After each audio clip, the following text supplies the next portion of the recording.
अस्सलाम वालेकुम। तमाम तारीफ़ें अल्लाह रब्बुल इज़्ज़त के लिए कि जिसने हमें ईमान की नेमत से सरफ़राज़ फरमाया, और बेहद दुरूद व सलाम जनाब रसूलुल्लाह सल्लल्लाहु अलैहि वसल्लम पर कि जिनको अल्लाह ने सरताज रसूल और ख़ातमुन नबिय्यीन बनाया। दोस्तों, यकीनन हम इस वक्त एक आखिरी दौर में जी रहे हैं। वो दौर कौन सा है?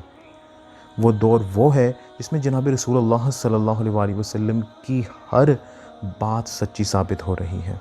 दोस्तों, हम उस वक़्त में जी रहे हैं जो हज़रत नूह अलैहिस्सलाम से लेकर मेरे आका जनाब रसूलुल्लाह सल्लल्लाहु अलैहि वसल्लम तक हर नबी ने अपनी कौम को बताया और डराया। वो फितना दज्जाल का है। दोस्तों, यकीनन ये बात गलत नहीं है। जो भी अहले इल्म और जो गहरी नज़र रखते हैं वो इस बात को खूब बेहतर जानते हैं। दोस्तों, हम सबको ये बात बेशक पता है कि दज्जाल का जो सबसे बड़ा हथियार है वो है मीडिया।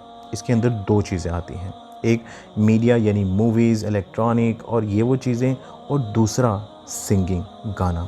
इन दोनों से ही वो हमें बहुत अच्छी तरह कंट्रोल कर रहे हैं। यानी मैं आपको एक मिसाल ही दे देता हूँ।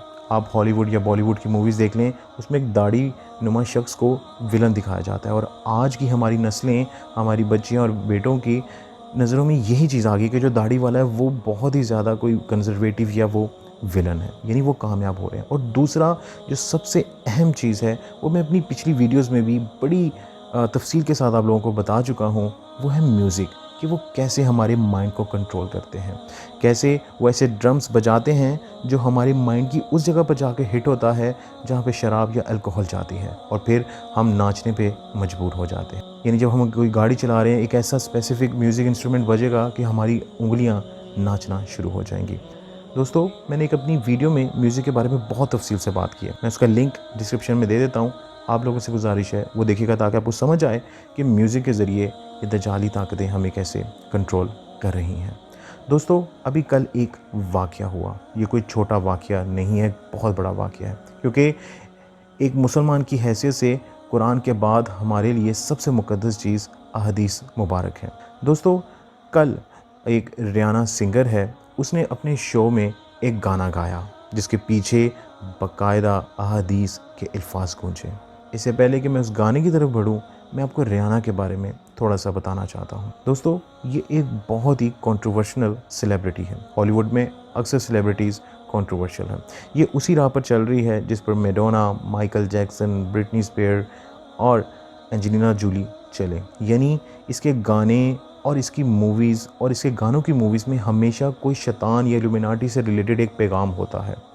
आप देख लें, शैतान को खुश करने का सबसे तरीका क्या है? नंगापन, न्यूडिटी, और इसके हर गाने में वो चीज़ भरी होती है। अक्सर गाने में इसके निशानात, एक आँख का दिखाना या फिर वो पिरामिड्स बनाकर दिखाना, वो हर जगह नज़र आ रहा होता है। इसमें कोई दो राय है ही नहीं कि ये शैतान को पूजती है।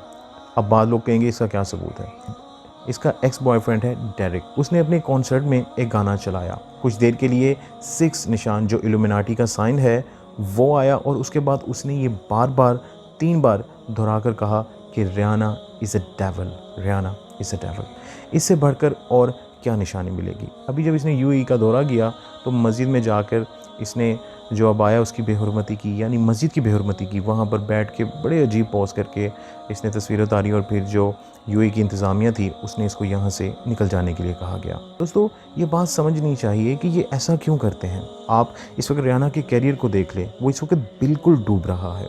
और ये बात सच्ची है कि ये जो इल्यूमिनाटी या शैतानी ताकतें हैं वो एक सेलिब्रिटी को एक हद तक ऊपर लेके जाती हैं और फिर उसको गिरा देती हैं। यानी हम उसको गिराएं और फिर हम उससे और बुरा करने के लिए कहें, और वो दोबारा फेम हासिल करने के लिए वो चीज़ कर बैठे। इसी तरह रियाना के साथ हुआ, क्योंकि आप भी बेहतर जानते हैं कि वो इस वक्त बिल्कुल ख़त्म हो चुकी है, यानी वो कुछ अरसे से गाना शाना भी नहीं गा रही। खैर, इसलिए इसने सोचा कि मैं अपनी शैतानी ताकतों को खुश करती हूँ। अभी कल ही इसका एक कॉन्सर्ट हुआ जिसको एक्सफिनिटी यानी सेवेज एक्सफिनिटी शो कहा गया। इस शो के अंदर ये आई और इसने गाना गाना शुरू किया। दोस्तों, ये ट्रैक 2017 में लंदन में एक कुकू नामी बंदे ने तैयार किया। उस वक्त तो इसको इतनी पजीराई या इतना फेमस नहीं हुआ, वो बाद में हुआ। खैर, रियाना जब आई और उसने आकर ये गाना गाया और एकदम बीच में हदीस के ये अल्फाज گونجنے لگے۔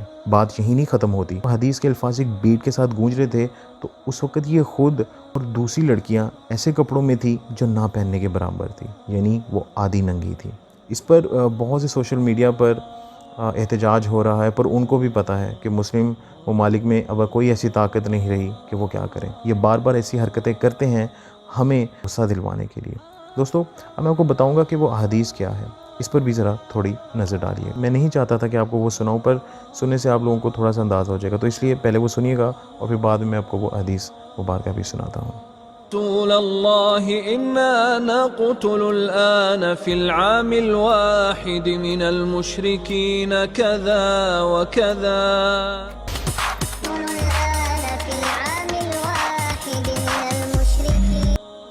اس حدیث میں ابو ہریرہ رضی اللہ عنہ فرماتے ہیں کہ جناب رسول اللہ صلی اللہ علیہ وسلم نے فرمایا، جس کا مفہوم ہے کہ قیامت اس وقت تک قائم نہیں ہوگی جب تک علم یعنی دین نہ اٹھ جائے اور زلزلوں کی کثرت نہ ہو جائے اور زمانہ جلدی جلدی گزرنے نہ لگے اور فتنے فساد پھوٹ پڑے اور قتل کی کثرت ہو جائے۔